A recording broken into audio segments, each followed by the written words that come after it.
Hello, my name is Yves. We are here at VMware Explore 2022 in Barcelona, and with me is Sumit.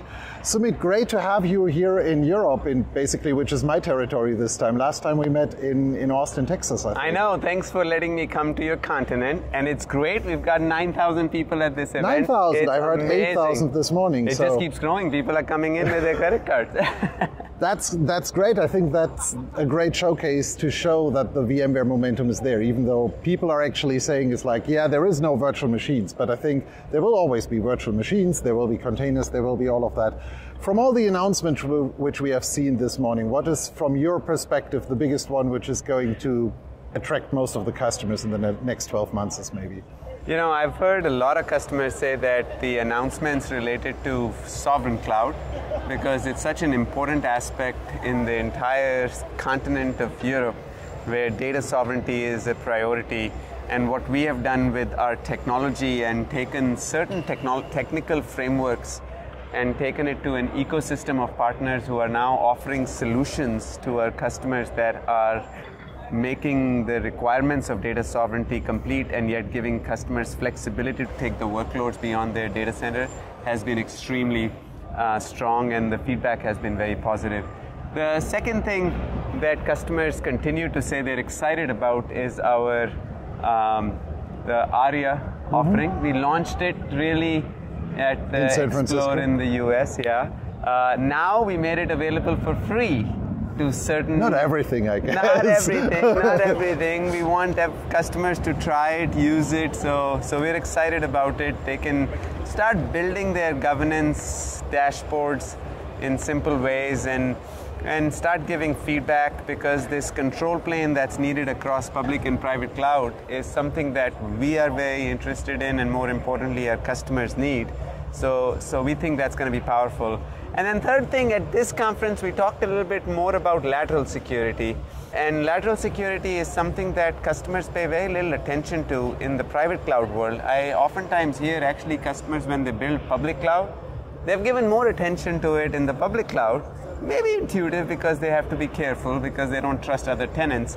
But the problem is, it's actually as big, if not a bigger problem in the private cloud, and NSX over a period of time has been addressing that. So no new announcement there, but today we announced Project North Star, which lets you manage this NSX policies as well as have visibility and alerting for infrastructure across private cloud and public cloud.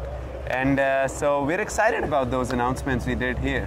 And I think that matches the overall multi-cloud story, because there are enough companies which say we just, from a latency perspective or compliance perspective or anything else, they cannot have everything in the cloud, but need to have something on-prem.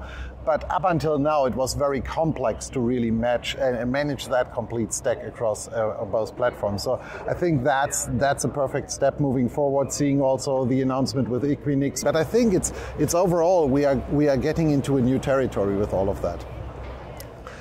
Beside all the business things, we talked last time a bit about what would you give as a career advice? Anything changed?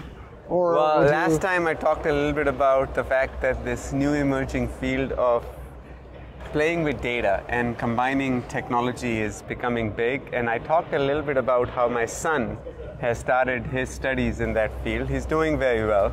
And you know, I would say from a career perspective, one thing that would really help the industry, and since I'm talking to a lot of people here who may have started their careers as system administrators, I think one of the issues that we have had, why we are in this world of cloud chaos, is because system administrators or IT operators have typically only focused on resiliency and the availability of infrastructure, and oftentimes ignored the need for velocity for developers. Okay, so my big career advice to you, if you're in that infrastructure operations team, you know, you can obviously learn new technologies like data, which are emerging careers, but also the fast path of growth, in addition to boosting your cloud IQ and learning about the multi-cloud portfolio of services like from VMware, you have to understand the stakeholders of developers. I think knowing your customers, your stakeholders, which is developers, in addition to business who you have to support for resiliency purposes, you have to provide an agile environment to developers.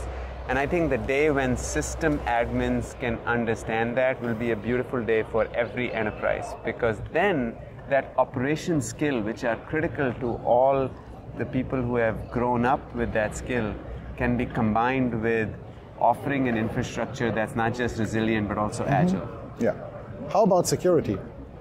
Security is a big requirement. I think more and more infrastructure folks are learning it. It's become a component of resiliency.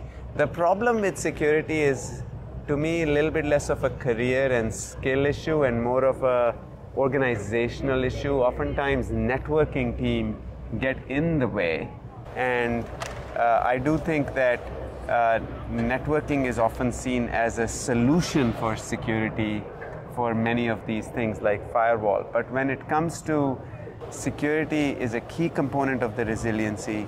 The problem with security is that lateral security is ignored.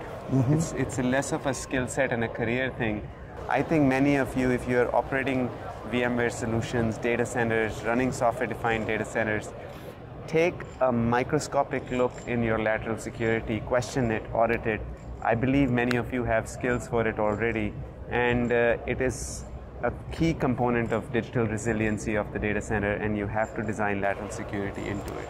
And it becomes part of every business. I was part of a panel yesterday where we discussed exactly that. It's like there is a certain set of people who need to be security focused, but on top of that, everybody needs to take security nowadays seriously, because we have the cyber attack scenarios. We have all of that. We need to deal with that, and as a company and as a user, you need to understand it. I 100% agree. It's not good enough to just actually give everybody a 1-hour video and say it's like, hey, this is how you do security. No. So I think that's very important. So, thank you for all of that. Thank you for all the information. Anything else you want to share? The only thing I want to share is that if you have not been coming to Explore, time to come back on. Of course, it's a beautiful day here because of the bright sun shining, but also because there's an amazing conference happening. So we look forward to seeing you at our next Explore event, and certainly don't want you to miss any of that out next time. And we still have Singapore and Tokyo and to come. We still have Singapore. I'm flying from here to Singapore. Raghu is flying from here to Tokyo. So join us in either of the two places. Wonderful. Thank you. Thank you so much, Yves. Thank you.